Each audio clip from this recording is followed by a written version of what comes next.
오늘은 유대인과 이방인이 하나 된 교회란 말씀을 가지고 함께 은혜를 나누도록 하겠습니다.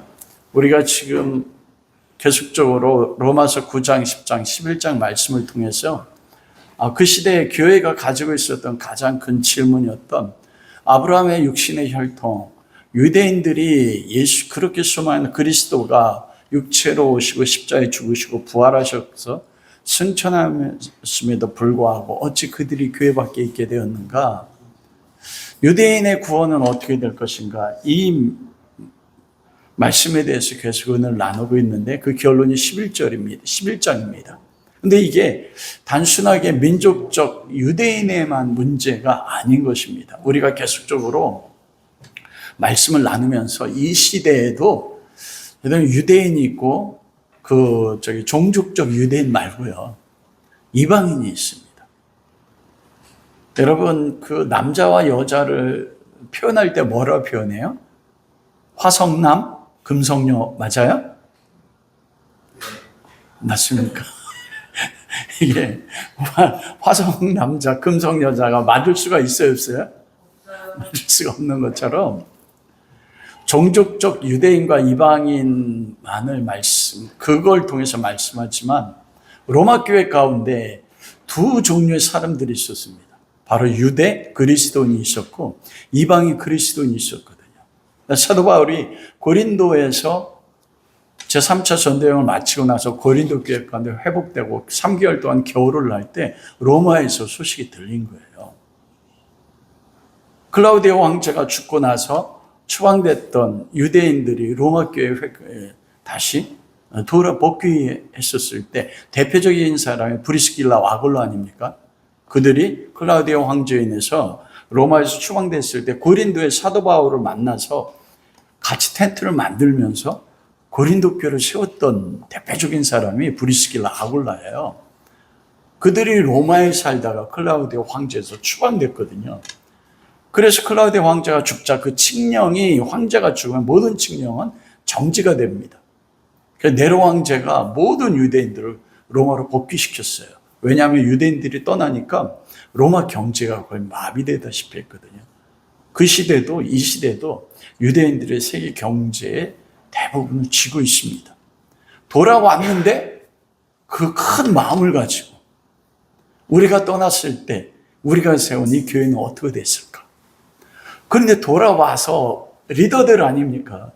이방인 교회에 의해서 환영받고 영접받고 우리가 다시 참된 교회로 세운 목표를 가지고 그 소망을 가지고 돌아왔는데, 여러분, 유대 그리스도인들 없이 이방인 중심으로 교회가 너무나 잘 성장되고 그들이 신앙생활을 하는 거예요. 그런데 유대인의 기준으로 봤을 때는 우리가 나중에 로마서를 보겠지만 먹는 문제라든지 율법적인 기준으로 보면 그리스도인답지 않은 문제가 있었습니다. 그래서 서로 하나가 되지 않은 거예요. 그래서 우리가 로마서 8장에 보면 누가 우리를 대적하리요, 고소하리요, 누가 우리를 정죄하리요. 여러분, 이게 외부에서 로마 교회에게 들어온 게 아니에요. 왜냐하면 그때는 네로의 박해가 없었기 때문입니다. 서로 유대 그리스도인과 이방인 그리스도인들이 로마서 16장에 보면 공동체가 로마 도시 안에 성격이 다른 그리스도인 공동체에 5개에서 많으면 7개가 있었답니다. 그들이 서로 하나가 안 된 거예요. 유대인들은 왜 코셔푸드라고 하잖아요. 정결하지 않는 음식을 먹느냐, 돼지고기라든지. 그러면서 이방인들은 우리가 복음 안에 자유케 됐는데 먹는 거 가지고 왜 비판하느냐. 그러면 서로 정죄하고 서로 고소하고 서로 대적한 것입니다. 그게 로마서예요. 누가 우리를 대적하리요. 서로 대적했거든요. 그런데 그게 종족적인 문제뿐만 아니고 신앙적 문제인데, 여러분, 그게 우리 안에도 있어요. 이 로마서 9장과 10장과 11장이 우리가 무슨 관계 있습니까? 제가 말씀드렸잖아요. 부부 안에도 화성남자, 금성여자를 하나가 안 돼요. 교회 안에 신앙생활에 어떤 사람은 유대인 같은 그리스도인이 있어요. 어떤 사람이 이방인 같은 그리스도인이 있어서 그는 믿음의 자유에서 모든 걸 먹을 수 있는 사람이고, 어떤 사람은 모든 걸 먹지 못하는 사람이 있습니다. 여기서 제가 먹는 걸 비유로 들었지만 먹는 것뿐만 아니고 신앙생활하는 모든 것에 대해서 유대 그리스도인이 다르고 이방인 그리스도인이 다른 것처럼 부부간에도 어때요? 우리 집사람이 여기서 있지만 제가 하는 어떤 행동에 대해서 저 지적을 많이 받아요. 노예 집사님 웃으시지만 한정원 집사님, 노이제 집사님 때 지적받는 거 없으세요? 항상 하세요. 제가 지금 봤는데 저 뒤에서 박성균 집사님 손이 이상한 데 갔어. 집사님 손이 이렇게 가야 돼요. 이렇게 가는데. 그래서 우리가 서로 교회 안에도 유대인 같은 그리스도인과 이방 같은 그리스도인에서 하나 되지 못하는 것입니다.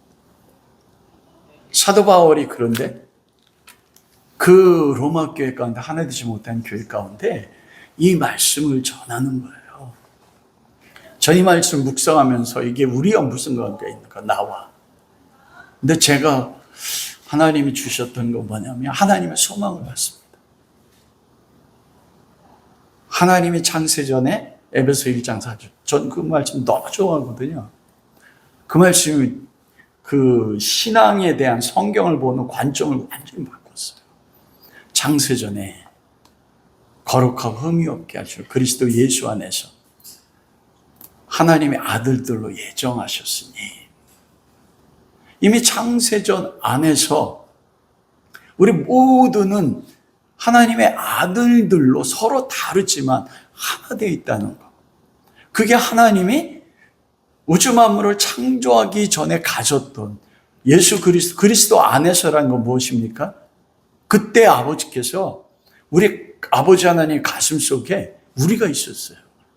앞으로 역사가 계속될 때 우리는 뭔데 신비지만 그리스도 안에서 예수 그리스도 십자가 못 박아 죽이시면서 그런 하나님의 꿈을 가지고 있었습니다. 그런데 사도 바울이 로마서 9장을 이야기하면서 그렇게 말씀하지 않습니까? 내가 그리스도의 참말을 하고 거짓말을 아니하노니 나에겐 큰 근심이 있는 것과 마음에 그치지 않는 고통이 있는 것을 내 양심이 성령 안에서 나와 더불어 증언하노니 나의 형제 골육 친척을 위하여 내 자신이 저주를 받아 그리스도에게 끊어질지를 원하노라. 여러분, 그리스도에게 끊어진대요. 바울의 소망은 내가 좀 죽고 싶어요. 왜요? 내 주님 보고 싶었어요. 그게 바울입니다. 예수 그리스도를 관계되지 않으면 바울은 존재 자체가 없는데, 그가 가지는 마음의 큰 근심과 걱정으로 인해서 가지는 삶의 최고의 소망, 바로 골육 친척인 유대인들이 그리스도에게 돌아오는 것입니다. 왜 그게 사도 바울에게 가장 큰 근심과 그리고 그 마음의 그 최고의 것이 될 수 있었습니까? 그것은 바울은 아버지 마음을 알았습니다. 아버지 하나님이 우리를 향해 가졌던 그 마음으로 인해서 아들을 죽이시면서까지 우리 사랑하셨거든요. 바울이 그 마음을 아니까 동족을 향해서 가지, 하나님의 소망, 하나님의 마음이 어디 있는지를 본 거예요. 저는 9장, 10장, 11장을 하면서 제가 저 자신에 대해서 가졌던 하나의 모습을 보게 됐습니다. 모든 목회자인데도 불구하고 신앙의 모든 중심이 우리를 위하여, 시내산에서 모세가 하나님 만날 때 이스라엘 백성이 우리를 위하여 이집트에서 인도에 낸 신을 만들라. 그래서 우리를 위해서 만든 게 금송아지 만들었지 않습니까? 아피스. 그리고 그 금송아지 앞에 여호와의 이름을 부르면서 그들이 예배하고 춤추고 제단을 만들고 번제를 드렸을 때 뭐예요? 그게 요즘 같은 막 이런 다윗처럼 그 예배했다는 거거든요. 내 마음속에. 그런데 모든 것들이 우리를 위해서입니다. 근데 다 바울이 가졌던 마음은 뭐냐면 하나님의 마음이 있었어요. 하나님, 유대인의 회복인 우리가 무슨 관계가 있습니까? 제가 솔직히 물어볼게요. 여러분 마음속에 민족적 이스라엘이 가슴 한 곳에 자리 잡고 있습니까?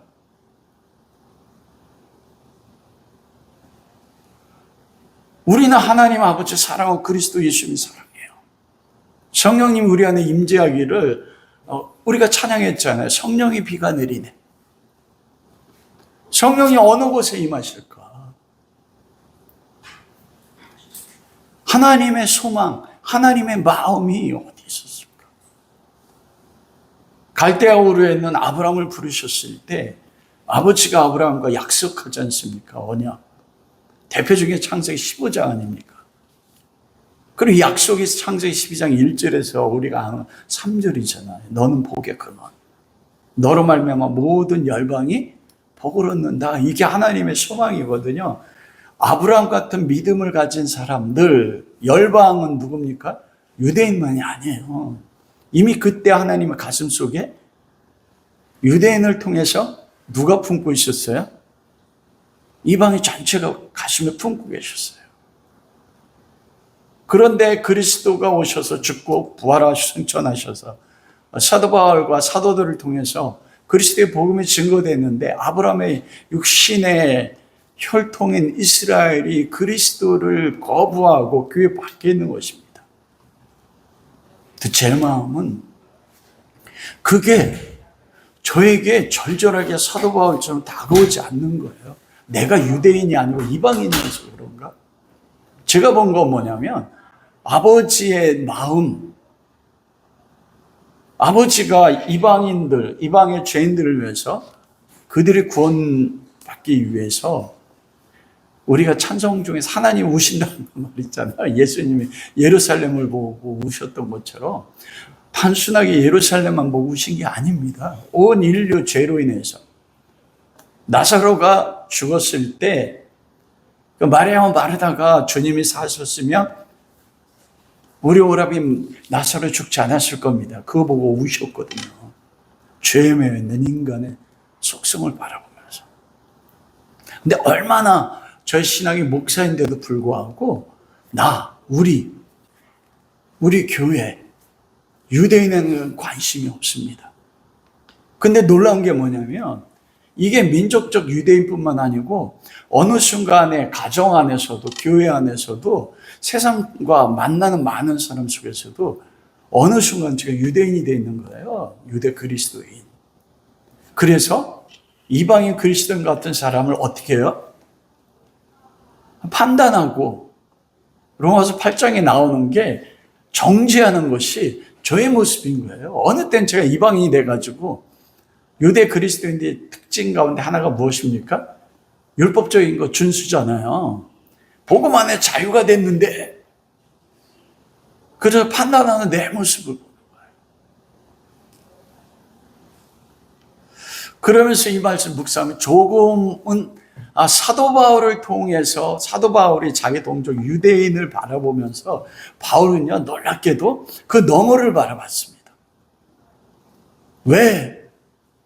이 민족적 유대인이 예수 그리스도 오셨음에도 불구하고 오늘 본문에 읽은 것처럼 가지가 참 감람나무 가지에서 가지가 잘려서 떨어지게 되었는가. 그걸 통해서 이방 교회가 돌아오고 전체 하나님의 목적이 하나 되는 걸 보게 된 것입니다. 제가 이 말씀을 전하면서 저에게뿐만 아니라 여러분에게 말씀드리고 싶은 것은 여러분이 가진 소망이 무엇입니까? 그리스도 예수 안에서. 그 소망의 폭을 작게는 가정 안에서 나와 다른 이방인, 특히 저도 이제 63이거든요. 원래 64인데 지금 윤석열 대통령 때문에 나이 하나 줄었어. 30년 이상 같이 살아왔거든요. 근데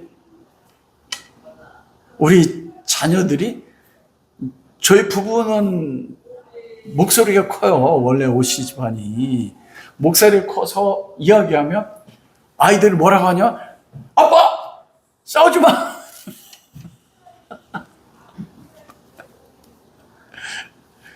30년 이상 살아왔는데 그런 것을 경험하는 거예요.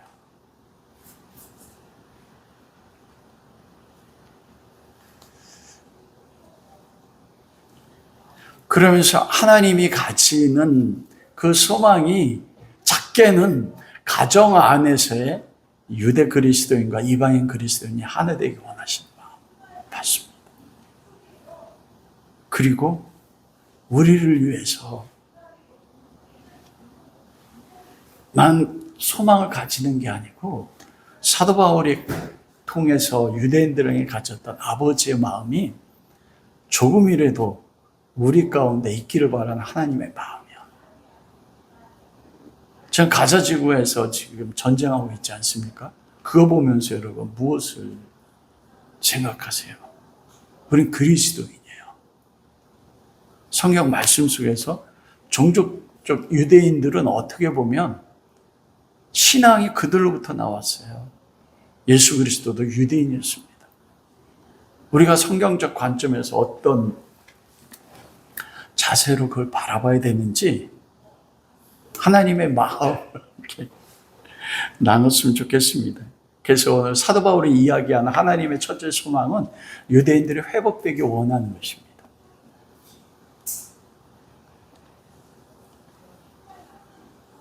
그러면서 오늘 사도 바울을 통해서 하나님이 말씀하시는 건 뭐냐면 왜 교회에 유대인들이 들어와야 되는가 하는 것에 대해서 질문하는 거예요. 지금 교회는 유대인들이 있습니까? 없습니까? 없잖아요. 우리가 문제제기 안 하는 거 그거예요. 유대인 없어도 지금까지 이방 교회가 복을 드렸단 말입니다. 근데 사도 바울이 우리가 지난주에 말씀한 것처럼 그들이 꺾여짐으로 인하여 그들이 실족함으로 인하여 유대인들이 뭘 누렸대요? 유대인들이 지금 풍성함과 충만함의 축복을 누렸다 이거예요. 사도 바울은. 즉 이방인들을 구원하기 위해서 유대인들이 가지가 꺾여 나가는데도 하나님이 내버려 두셨다는, 버린다는 게 아니고 개입하지 않으셨다는 것입니다. 그러면 하나님이 가진 꿈이 그 질문이 그거예요. 유대인이 그럼 완전히 넘어진 것인가? 완전히 넘어진 게 아니라는 것입니다. 그것에 대해서 표현하기를 비유로 그걸 표현하잖아요. 오늘 본문에 제사하는 처음 익은 곡식가루가 거룩한 즉 떡도 거룩하다. 그리고 뿌리가 거룩한 즉 가지도 거룩하다 이렇게 말씀하지 않습니까? 이 말씀은 뭐냐? 민수기 15장 17절에 21절에 너의 처음 익은 곡식가루의 떡을 대대로 여호와께 드려라. 여러분 그 6월절이 태양력으로 하면 3월 중순 시작되거든요. 그러면 6월절 되기 일주일 전에 늦은 비가 와요. 일주일 동안 우리가 장마가 오는 것처럼. 그러면 그 초실절이 끝나고 나서 심었던 보리와 밀이 그때 먼저 수확되는 게 보리가 수확이 됩니다. 이 보리가 수확되면 첫 수확물을 가지고 뭐를 만들어요? 가루를 내서 떡을 만들어서 그걸 뭐를 드려요? 소재와 함께 떡으로 제사 드린단 말입니다. 그러면 여기서 비유하는 격이에요. 처음 익은 곡식가루가 거룩하기 때문에 이 떡덩이도 뭐라는 거예요? 거룩하다는 거예요. 그리고 같은 비유로 뿌리가 거룩한 즉 가지도 거룩하다고 말씀합니다. 사도 바울은 그걸 통해서 무엇을 말씀하냐는 거예요. 여기서 처음 익은 곡식가루는 뭐고 뿌리는 뭔가? 왜 바울이 이걸 말씀할까? 여러분 그 처음 익은 곡식가루 뿌리는 무엇입니까? 그게 거룩하다고 말했어요. 거룩은 여기서 거룩은 성품적 거룩이 아니에요. 거룩엔 두 가지가 있습니다. 하나님의 속성에 해당되는 성품적 거룩 그리고 그래서 하나님이 거룩하잖아요. 우리가 거룩해요. 거룩한 물이잖아요. 왜 거룩해요? 우리가 성령님 안에서 하나님께 속했기 때문에 거룩해요. 우리가 성품적으로 거룩한 게 아니고 우리가 그리스도 안에서 하나님께 드려진 존재가 됐기 때문에 거룩한 겁니다. 모세가 시내산에서 떨기나 불꽃 가운데 하나님 만났을 때 그 땅 미디안 땅이에요. 우상의 땅입니다. 우상 땅이 거룩합니까? 그런데 하나님 뭐라고 해요? 이 땅은 거룩해. 왜 거룩해요? 하나님이 계시기 때문에 하나님 앞에 구별됐다는 겁니다. 처음 익은 곡식가루가 하나님의 부르심에 따라서 하나님에게 속해서 거룩한지 거기로부터 나온 떡덩이도 거룩하고 뿌리가 거룩하니 가지도 거룩하다. 왜 이 말씀을 하셨을까요? 여러분, 그러면 처음 익은 곡식가루와 뿌리는 무엇을 말합니까?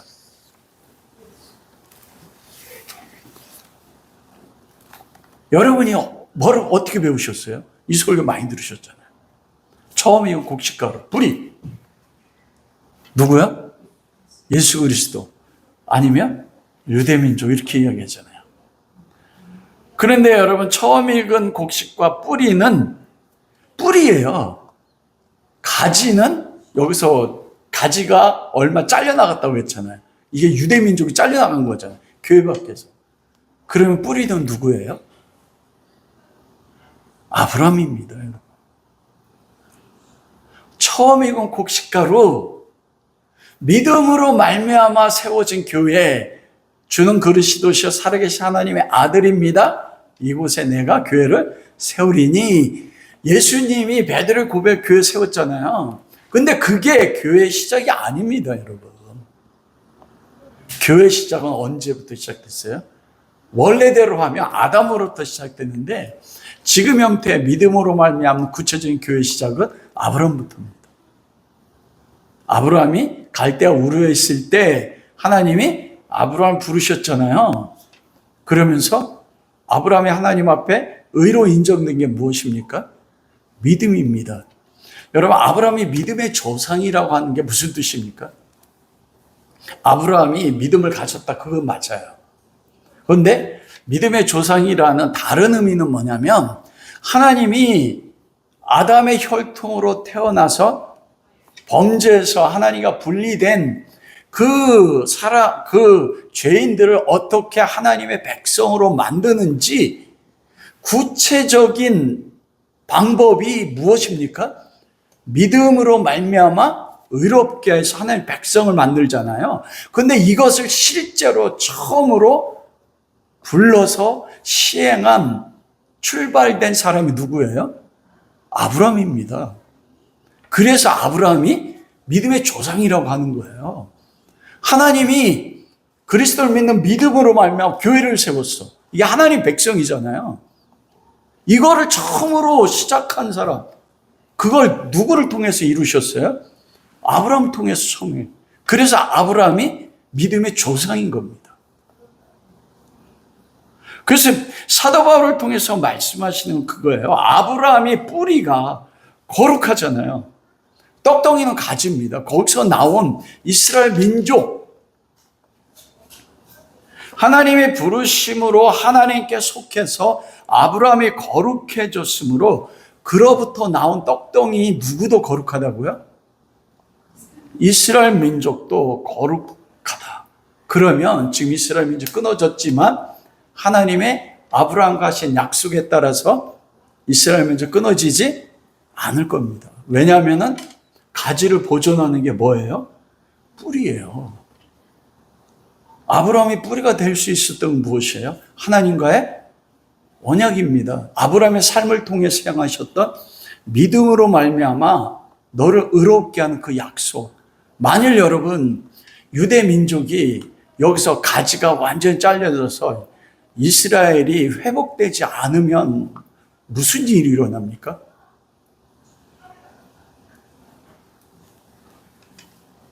여러분, 하나님이 아니죠. 여호와가 하나님이 아니세요. 하나님이 약속한 말씀을 이루지 못하면 어떻게 돼요? 아브라함과 하나님이 창세기 15장에 언약하셨어. 짐승, 재물들을 반을 가르고. 그리고 밤중쯤 되었을 때 옹기장에서 횃불이 나와서 그 하나님의 임재잖아요. 하나님이 짐승사를 왕복하고 아브라함과 언약했습니다. 아브라함이 한 게 없어요. 여러분, 만약 하나님 아브라함 한 언약이 성취되지 않고 이스라엘이 완전히 분리되고 이스라엘이 구원을 못 받는다면 뭐가 이루어져요? 그 약속에 따라서 하나님이 쪼개지는 겁니다.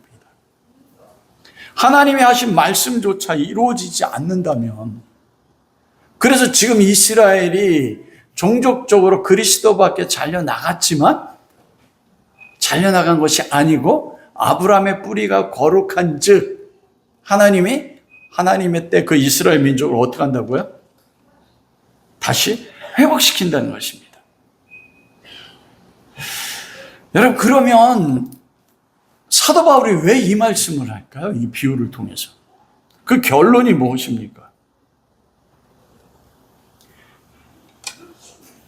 그러면서 11장 17절을 우리가 한번 읽어보겠습니다. 또한 가지 얼마가 꺾였는데 돌 감람나무 나온 내가 그들 중에 접붙임이 되어 참 감람나무 뿌리의 진액을 받는 가지가 되었다. 이걸 비유를 통해서 하나님이 유대인을 통해서 가지는 하나님의 소망을 말씀하는 것입니다. 여러분, 접붙이는 방법 아시죠?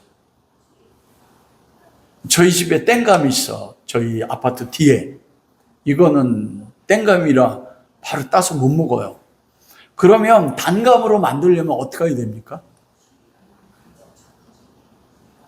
어디에 또 접붙여요? 그 땡감을 딱 잘라내고 단감 가지를 가져와서 땡감에 접붙이면 요 단감 가지가 자라서 거기서 맺혀지는 게 뭐예요? 단감이잖아요. 그런데 지금 사도 바울은 뭐라고 이야기합니까? 거꾸로 이야기합니다. 그렇잖아요. 돌 감람나무가 이방인이야. 참 감람나무가 이스라엘이에요. 영적인. 그러면 돌 감람나무가 참 감람나무 열매를 맺으려면 어떻게 해야 돼요? 참 감람나무 가지가 잘려져서 그 잘린 가지를 어디다 접붙여야 돼요? 돌 감람나무에다 접붙여야지. 돌 감람나무 진액을 받아서 참 감람나무 가지가 돌 감람나무에서 참 감람나무 열매 맺히는 거잖아요. 그게 우리가 배운 접붙임, 중학교 때 배운 거야. 근데 사도 바울이 말하는 건 뭡니까? 돌 감람나무 가지가 참 감람나무 가지가 일부가 잘렸어. 그러자 돌 감람나무 이방인을 가지를 참 감람나무에 접붙였어. 그래서 참 감람나무 열매가 맺어지게 했대요. 우리가 배운 거와 같아요, 달라요? 이거 생각을 안 해. 제가 많은 목사님들 설교 들었는데. 이방인인 우리가 참 감람나무인 이스라엘에 접붙임 받아서 우리가 구원받았다 이렇게 얘기하잖아요. 원론대로 하면 그렇게 되면 어떻게 해? 참 감람나무야. 돌감람나무 접붙임 받았어. 그럼 이 돌감람나무 자라서 뭐가 열매 맺혀요? 돌감람나무가 맺혀야 되잖아. 여러분, 근데 놀라운 건 뭐냐면 이건 과학적으로 로마 시대 때 원예 농사법에 대해서 기록한 자료가 있습니다. 우리는 과학적으로 그렇게 배웠잖아요. 놀라운 게 뭐냐면 참 감람나무가 기력을 상실했어. 여기서 사도 바울이 14절 그러잖아요. 나는 이방인의 사도인 것을 영광스럽게 여기더니 이는 혹 내 골육이 아무쪼록 식이 나게 하여 그들을 얼마 구원하게 한다. 식이 나게 한다는 걸 여기에 접목할 수 있습니다. 제가 해석한 거는 놀라운 거 뭐냐면 로마 시대 때 접붙임 받을 때 포도나무나 참 감람나무가 열매를 못 맺고 기력을 상실하면 돌 감람나무를 잘라서 참 감람 접붙이면 이 돌 감람나무 가지의 기운으로 인해서 참 감람나무가 우리가 배운 거 다르잖아요. 근데 실제 그 원예법이 로마 시대 때 행해진 거예요. 바울은 로마 시대 사람이잖아요. 그 참 감람나무가 기력이 살아나서 그 진액이 접붙임 받은 돌 감람나무에 진액을 주고 나머지 참 감람나무 가지든 남은 가지든 어떻게 돼요? 참감람나무 열매 맺혀. 그러면 이 참감람나무의 진액이 돌감람나무 가지에 가서 이 돌감람나무에 참감람나무 열매가 맺히게 한다. 바울이 그걸 이야기하는 거예요. 그래서 사도 바울이 말씀하는 게 무엇입니까? 그 결론이 24절입니다. 24절 보십시오. 내가 원 돌 감람나무의 찍힘을 받아 본성을 거슬려 좋은 감람나무의 접붙임을 받아 뭘 맺었어요? 구원받았잖아요. 그러면 하나님께서 너 돌 감람나무인데 참 감람 접붙임 받아서 좋은 열매를 맺게 해서 감람 구원받게 했잖아요. 그러면 원래 찍힘 받았던 참 감람나무 가지는 참 감람나무에 접붙임 받으면 어떻게 됩니까? 돌 감람나무 가지보다 더 열매를 맺지 않겠느냐? 그게 결론인 것입니다. 하나님이 이방인의 구원을 위해서요, 유대인들이 잘려나간 걸 허락하신 것입니다. 그 하나님이 창세전에 그리스도 안에서 하나님의 아들들이 되게 할 때, 그 아들들 되게 할 때 하나님이 쓰셨던 방법이 무엇입니까? 유대인의 조상되는 아브라함을 부르시고 그 아브라함 안에서 유대인들을 하나님 백성을 삼으시고, 그리고 이 유대인들을 통해서 이방인을 세우기를 원했습니다. 여러분, 그래서 참 그 출애굽기 19장에 하나님 언약하면서 너희는 내게 제사장 나라라고 했어요. 제사장이 뭡니까? 백성을 대표해서 나가는 거잖아요. 그 제사장 나라야. 그러면 유대민족 제사장 나라예요. 그럼 유대민족 누굴 대표해 나가야 돼요? 온 백성이요, 열방이요. 그래서 여러분, 사내들인 오늘날로 하면 이스라엘 국회, 유대인의 국회, 사내들인 공의회가 71명입니다. 70명은 일반 사내들의 회원이고 마지막 한 명이 대제사장이에요. 이 왜 70명인 줄 아세요? 왜 70명일까요? 창세기 11장에 분열된 모든 족속이 70족속이에요. 그래서 그 한 사내들의 회원이 한 족속을 대표한다고 해서 70인을 만들었는데, 그래서 제사장 나라로 세웠는데 유대인들은 이방인을 어떻게 여겼습니까?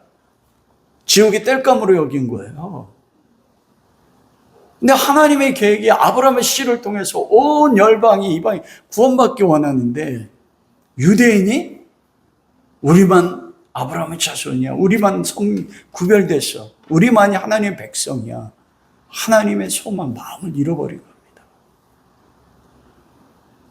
그래서 그리스도를 보내셨을 때 원 가지들이 잘려 나가는데도 하나님 내버려 두신 거예요. 이건 버린 게 아니라고 했어요. 예를 들면 제가 하나님의 자녀인데 어떤 일을 딱 선택이 기로가 돼 있어. A와 B에. 저는 A와 B를 선택했을 때 생각하는 게 있단 말이에요. 하나님의 가는 길은 A야. 근데 제가 볼 땐 B야. B가 좋아. 제가 B를 선택할 때 하나님 개입할 수 있어요, 없어요? 개입할 수 있습니다. 근데 내버려 두세요. 이걸 통해서 하나님이, 그렇다 하나의 목적이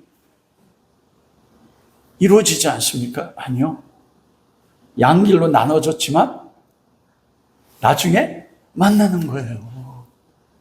그게 지금 이 이방 교회에서 볼 때 유대 그리스도인이 떨어져 나간 것 같지만 아니다. 너희를 돌 감람나무 가지를 참 감람나무 접붙여서 구원의 열매 맺게 했는데 원참 감람나무 가지들이야 얼마나 쉽게 하나님이 회복시키겠는가. 여러분 한번 적용해 보십시오. 유대민족뿐만 아니고 우리 가정 안에서 내 마음에 들어요? 안 들어요? 무슨 의미인지 아시죠? 마음에 들어요? 안 들어요? 잘려나간 것 같아. 아니, 잘려나간 것 같아. 게 아니고, 내 마음이면은 돌이킬 수 있다면 어떻게 하고 싶어요? 저 뒤에서 단칼로 이렇게 한 거 봤어. 잘려나가는 것 같은 모습이 우리 안에 있습니다. 그런데 그게 잘려나간 게 아니에요. 하나님이 계획을 가지고 그 계획을 통해서 이루고 싶어 하는 게 있으십니다. 그게 아버지 하나님이 가진 마음이에요. 바울은 그 마음 때문에 내가 그리스도에 끊어질지라도 내 동족 권력 친척이 돌아오기를 원한다. 여러분, 이 마음이 있으세요? 저 예전에 있었어요. 제주 열방대에 있었을 때.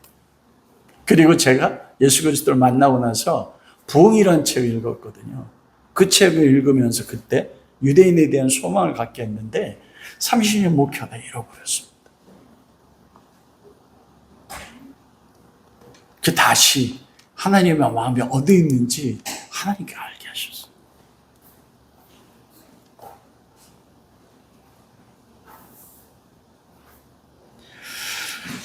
두 번째로는 뭐냐면 기독교 교회가 와 유대인들이 미래는 어떻게 될 것인가. 그러면 이 말씀을 하기 전에 사도 바울이 이방 교회 가운데 자랑하지 말라고 말씀하거든요. 왜냐하면 이때 로마 교회 안에 이방인 그리스도인과 유대인 그리스도인들이 서로 부딪혔다고 했잖아요.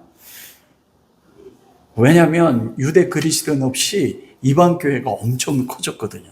로마 교회 안에도. 나중에 역사 속에서 보면 콘스탄틴 대제가 기독교를 공인할 때 교회 안에 유대인들이 거의 없었습니다. 유대인들이 교회 가운데 사라지기 시작했어요.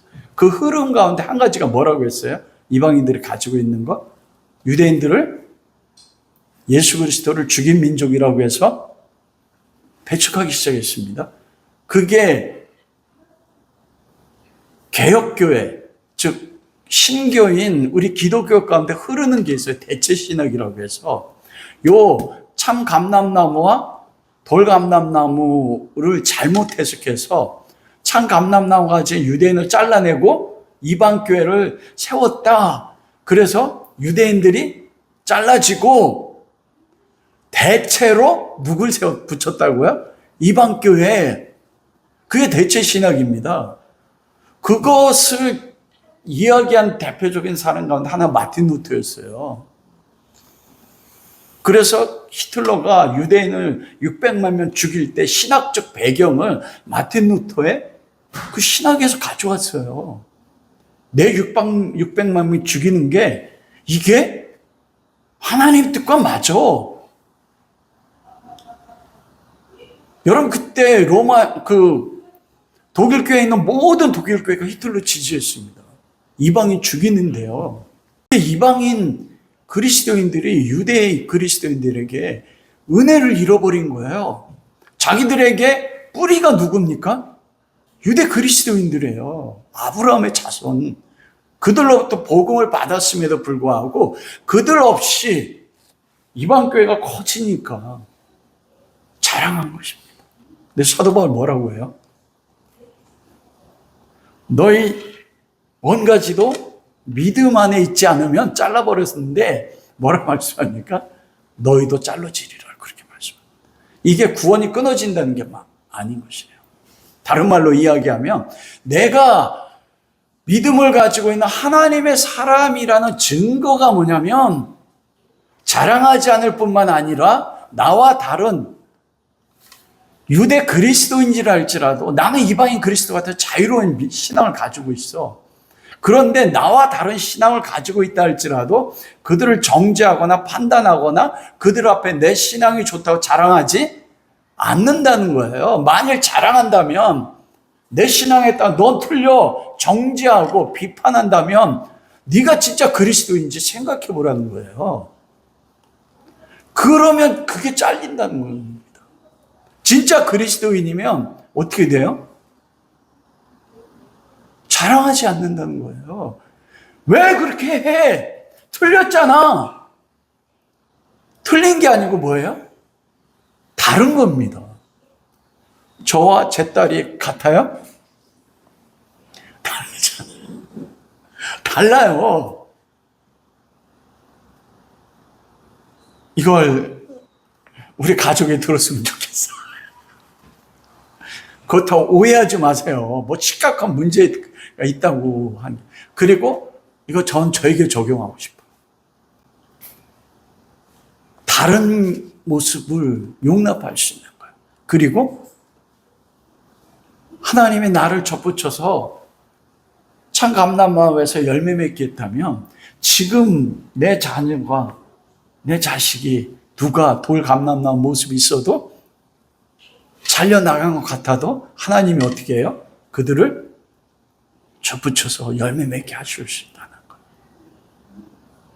바울은 그 믿음을 가지고 있었습니다. 이스라엘 민족에 대해서. 여기서 두 번째 중요한 것은 교회와 그럼 유대인들의 미래가 어떻게 될 건가. 이게 하나님이 가진 가장 큰 소망이거든요. 그걸 알기 위해서는 참 감람나무가 무엇인지 우리가 이해해야 돼요. 여러분, 감람나무를 무엇이라고 생각해요? 대부분은 감람나무를 유대민족이라고 생각합니다. 많은 성경학자들도 그렇고 저도 어릴 때부터 들어왔던 설교가 참 감람나무, 방금 전에 뉘앙스도 제가 뭐라고 했어요? 아브라함으로부터 나온 이스라엘 민족이라고 했잖아요.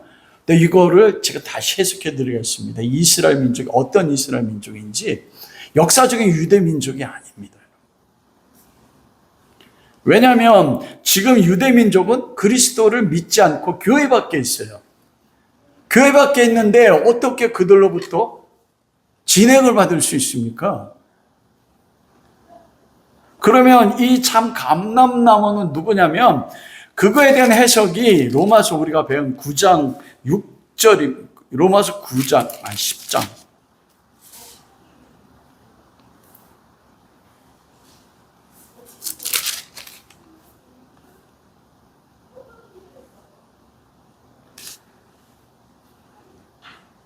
9장 6절이요. 그러나 하나님 말씀이 폐허진 것 같지 않도다. 이스라엘에서 난 그들이 다 이스라엘이 아니요. 하나님의 말씀이 폐허지지 않았대. 아브라함과 언약이에요. 딱 하는 말 뭐예요? 이스라엘이 다 이스라엘이 아니다. 9장 7절은 뭐래요? 아브라함 씨가 다 그의 자녀가 아니라 누구만요?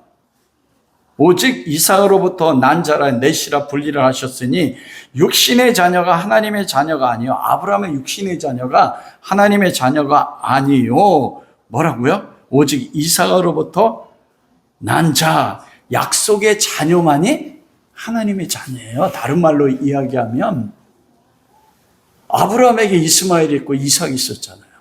아브라함이 나중에 그들을 취해서 자식 6명을 낳습니다. 그리고 야곱의 12자식 통해서 이스라엘이 되어져요. 그런데 그 이스라엘이 다 아브라함의 자손이 아니라고 말씀해요. 누가 아브라함의 자손입니까? 언약에 따라 이사야서 6장에 따르면 그루터기가 있으니 남은 자라고 말씀했어요. 그게 누구냐면 참 이스라엘, 참된 하나님의 백성입니다. 여기서 남은 자의 사상이 나와요. 육신적 이스라엘, 아브라함의 혈통을 받은 이스라엘, 예수님 시대 때 있었던 유다 민족과 베냐민 지파를 했던 모든 유대인들이 역사적으로 보면 혈통적으로 아브라함의 자손이고 이스라엘이지만 그들이 이스라엘이 아니란 거예요. 하나님 말씀하시는. 이스라엘을 다른 말로 얘기하면 하나님의 백성이지 않습니까? 그들이 하나님의 백성이 아니고 남은 자된 누가 있다고요? 하나님의 백성, 참된 하나님의 백성. 그게 참 감람나무입니다. 그거를 에베소 1장 4절의 말씀으로 비유하면 누굽니까? 창세전에 거룩하고 흠이 없게 예정된 하나님의 아들들인 거예요. 아브라함에게서 두 민족이 나오는 겁니다, 여러분. 그래서 육신적인 혈통적인 이스라엘이 나오고 영적인 이스라엘이 나와요. 그런데 이 영적인 이스라엘은 무엇을 따라서 결정납니까? 오늘 11장에 보면 그렇게 말씀하잖아요. 너희가 믿음으로라고 돼 있잖아요. 이방인들이 믿음으로 너희가 어떻게 됐어요? 돌 감람나무, 참 감람나무 된 거예요. 유대인들이 참 하나님의 백성, 참 감람나무가 될 수 있는 유일한 조건이 무엇입니까? 아브라함이 가졌던 믿음. 아브라함이 창세기 15장 6절 그러죠. 하나님을 믿으니 그 믿음을 하나님이 의로 여겼다 이렇게 말씀하는 거예요. 즉 하나님을 믿었다. 거기에 본질이 무엇입니까? 갈라디아에 보면 하나님이 아브라함의 복음을 전하며 아브라함의 복음을 믿었다. 요한복음에 보면 바리새인과 대화할 때 아브라함의 나이대를 보고 기뻐했다. 아브라함이 있었을 때 당신 살아 있었습니까? 나는 아브라함 나기 전에 났다. 예수님 말씀 그거예요. 아브라함이 나 봤어. 그리고 기뻐했어. 그리고 뭐예요? 믿었어. 유대인들의 율법을 다 610년 지켰잖아요. 구약 성경 암송합니다. 그런데 예수님 말씀이 뭐라고 해요? 그 바리새인과 서기관들에게 요한복음 5장 39절에 너희가 성경에서 영생을 얻을 줄 알고 이 성경을 산 거니와 이 영생은 나에 대해서 이 성경은 증언한 거예요. 그러나 너희가 나에게 영생 얻게 오기를 원하지 아니했다. 여러분 그들이 성경을 암송하고 모든 거 다 했는데 성경 속에서 누구를 믿지 않았어요? 예수님 믿지 않았어요. 그 유대인 중에서 예수 그리스도를 믿은 유대인들이 누굽니까? 참 감람나무입니다. 그 참 감람나무에 그래서 오늘 로마서 11장에서 그러잖아요. 너희가 믿음으로 말미암아 접붙임 받았어요. 여러분 이걸 통해서 사도 바울이 말씀하는 것은 무엇입니까? 교회는 예수님의 믿는 믿음의 고백에 따라서 마태복음 16장 16절 주는 그리스도시요 살아계신 하나님의 아들입니다. 신약교회가 그래서 사도행전 2장이 시작되잖아요. 그 믿음의 고백 위에서. 그런데 여러분 신약교회에 있기 전에 뭐가 있었습니까? 이미 아브라함으로부터 뭐가 시작됐어요? 교회가 시작됐어요. 이거 많은 교인들 모릅니다. 예수님이 오심으로써 교회가 시작됐다고 생각해요. 그렇지 않습니다. 그리스도는 그 교회를 완성하기 위해서 십자가에 못 박혀 죽으시고 그것을 약속을 성취한 거예요. 구약의 모든 믿음의 조상들과 구약의 모든 그 그리스도를 믿었던 남은 자된 참된 이스라엘 사람들은 장차 올 그리스도를 하나님의 언약 가운데 뭐로 봤어요? 믿음으로 바라보고 믿음으로 믿은 거예요. 교회 시작이 언제 시작된 겁니까? 아브라함 때부터 하나님이 교회를 만드시기 시작했어요. 더 원론적으로 하면 교회 시작이 언제부터 시작됐어요? 아담과 하와가 범죄했을 때 하나님이 가죽옷, 그리스도의 죽으심이잖아요. 그 피로 그들의 가죽옷을 해입힐 때 교회의 원시 모형이 그때 교회가 세워진 것입니다. 지금은 로마 교회는 대부분 이방인이 많아요. 유대인 그리스도인이 있고. 이들이 분열하는 원인은 뭐냐면 하나가 아니라는 생각이에요. 서로 다르다는 거. 그런데 이방인이 있기 전에 교회 뿌리가 누구부터 시작된다고요? 아브라함부터. 여러분 우리가 좋아하는 말씀 갈라디아 3장 29절 아닙니까? 너희가 그리스도께 속한 자면 곧 아브라함의 자손이요 약속을 율법대로 이을 자라. 그래서 우리가 아브라함의 자손이 된 겁니다. 참 감람나무 뿌리인 아브라함으로부터 뿌리로부터 아브라함 같은 믿음을 가진 이스라엘 민족 속에 있는 참된 감람나무, 참된 교회 속에 우리도 예수 그리스도를 믿는 믿음으로 이방인이 참 감람나무 속해서 우리가 누가 된 거예요? 아브라함의 자손이요. 그래서 우리를 아브라함의 자손이라고 이야기하는 것입니다. 여러분 거기서 교회가 하나 되는 게 나오는 거예요. 교회가 하나 된다는 거죠. 참 감람나무. 여러분, 이것은 로마 모든 그리스도인들에게는 굉장한 충격이었습니다. 참 감람나무 통해서 신약교회가 그 모형이 이미 아브라함부터 시작됐잖아요. 모든 열방이. 지금 로마 교회는 유대 그리스도인과 이방 그리스도인이 뭐하고 있어요? 서로 전쟁하고 있잖아요. 하나 되지 못하고. 근데 이게 로마 교회만의 모습이 아닙니다. 전 세계에 있는 모든 교회들의 모습과 똑같아요. 여러분, 그렇다고 이게 나눠진 자체는 잘못은 아니에요. 성경의 해석에 따라 분파가 나눠진 거니까. 그런데 이게 우리 안에도 있다는 거예요. 사도 바울이 이야기한 것은 유대 그리스도인들이 이방인 그리스도를 비판한 거죠. 이방인 그리스도인들 유대 그리스도를 비판할 때 바울은 뭐라고 해요? 너희가 참 감람나무 안에서 교회 뿌리는 아브라함부터 시작됐어. 너희는 둘이 아니고 하나라는 겁니다. 하나님이 원한 마음 그거예요.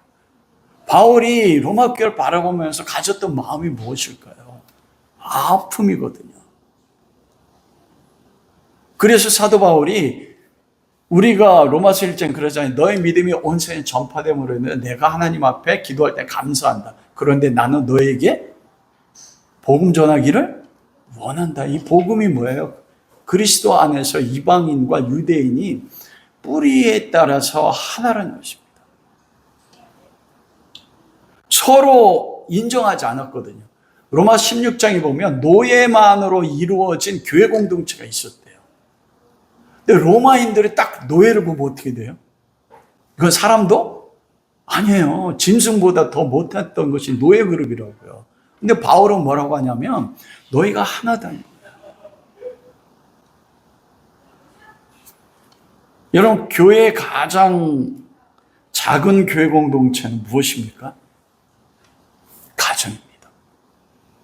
그리고 교회입니다.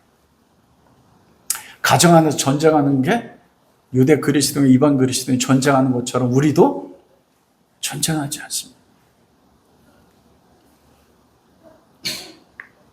그런데 사도 바울은 말씀하는 거예요. 너희는 하나다. 그러면서 로마 교회 가운데 왜 대적하고 왜 서로 정죄하느냐.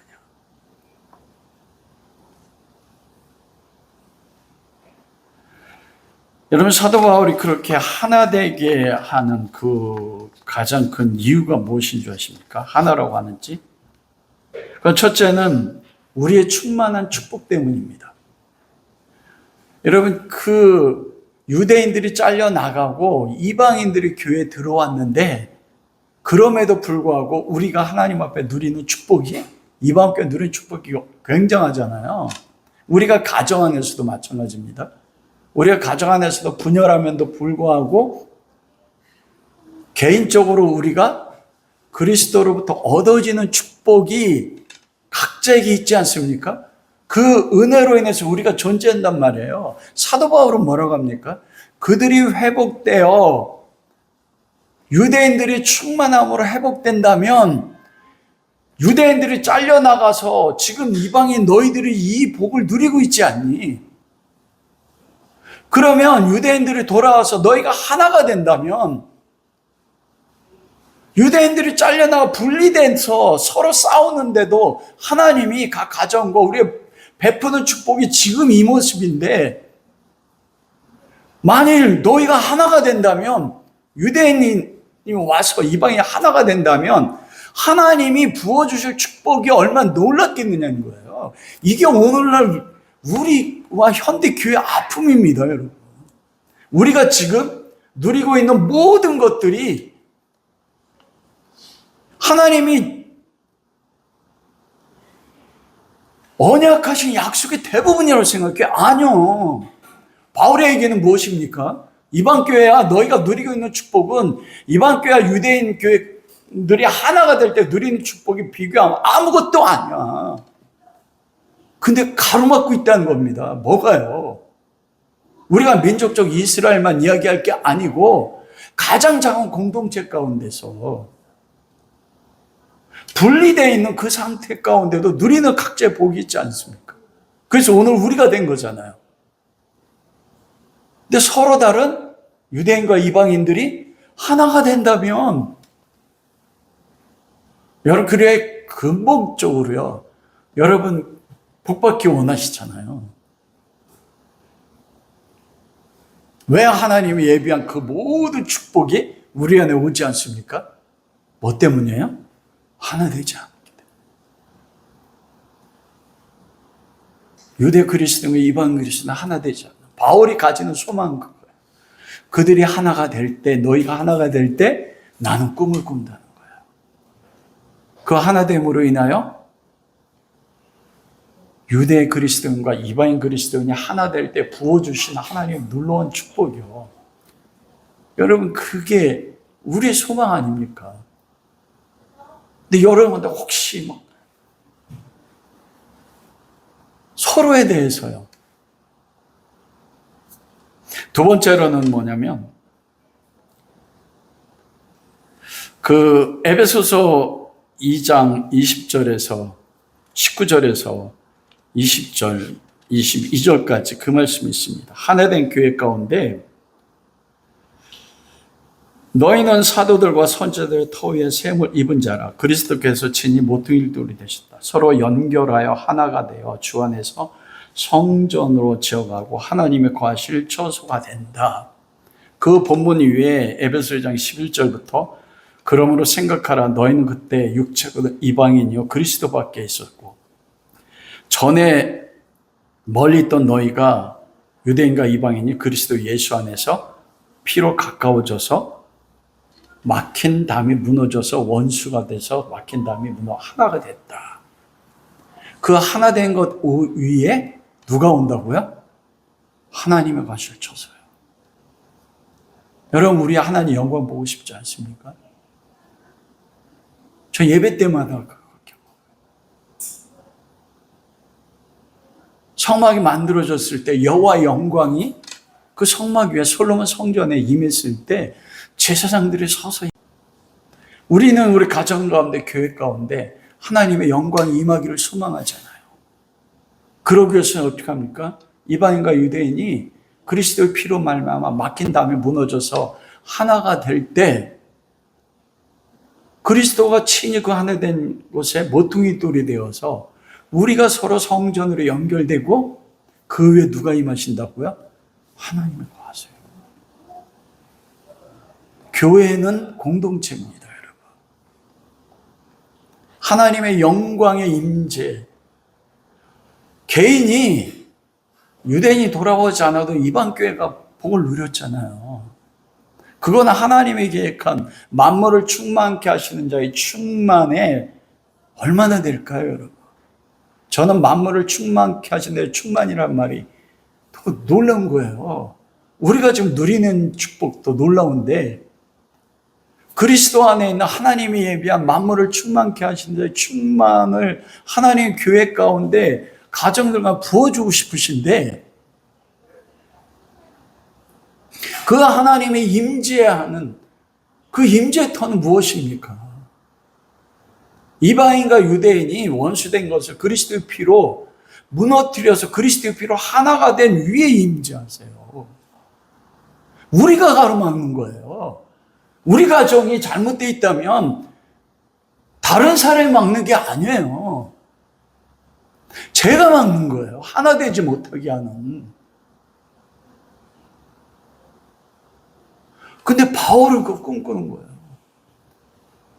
원돈 감람나무 가지인 너희를 잘려나간 가지에 접붙이신 하나님이 이거는 기적입니다. 하나님의 은혜로. 그러면 그들이 돌아와서 하나가 될 때 나는 그걸 꿈꾼다. 그게 하나님의 소망입니다. 말씀을 마치고 싶습니다. 저에게 꿈이 있습니다. 우리가 교회를 세울 때 하나님이 주신 꿈과 같아요. 저희 교회 이름이 마라나타 아닙니까? 마라나타 예수와 아멘 주 예수여 어서 오시옵소서. 주님이 다시 오시는 것이죠. 그런데 주님이 오심이 역사 속에서도 오시지만 내 개인의 삶 속에서요.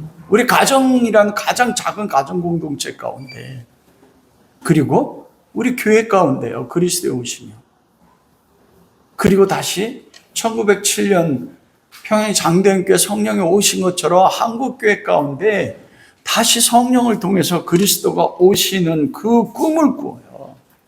그러기 위해서는 어떻게 됩니까? 교회가 하나가 돼야 됩니다. 우리가 하나가 돼야 됩니다. 여러분들이 지금 그리스도 앞에 예배하면서 가지는 여러분의 소망 가운데 여러분이 품고 있는 이방인이 있습니까? 여러분 가정 가운데서 하나 되고 싶어하는 여러분의 유대인이 있습니까?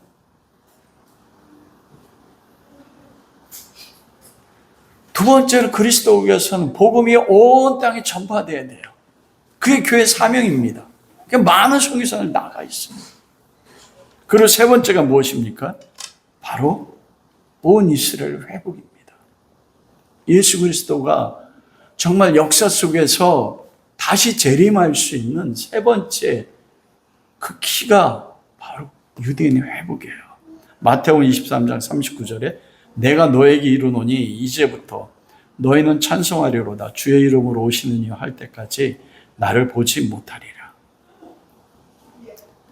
이제부터 왜요? 유대인들이 예수님 십자가 못 박고 나서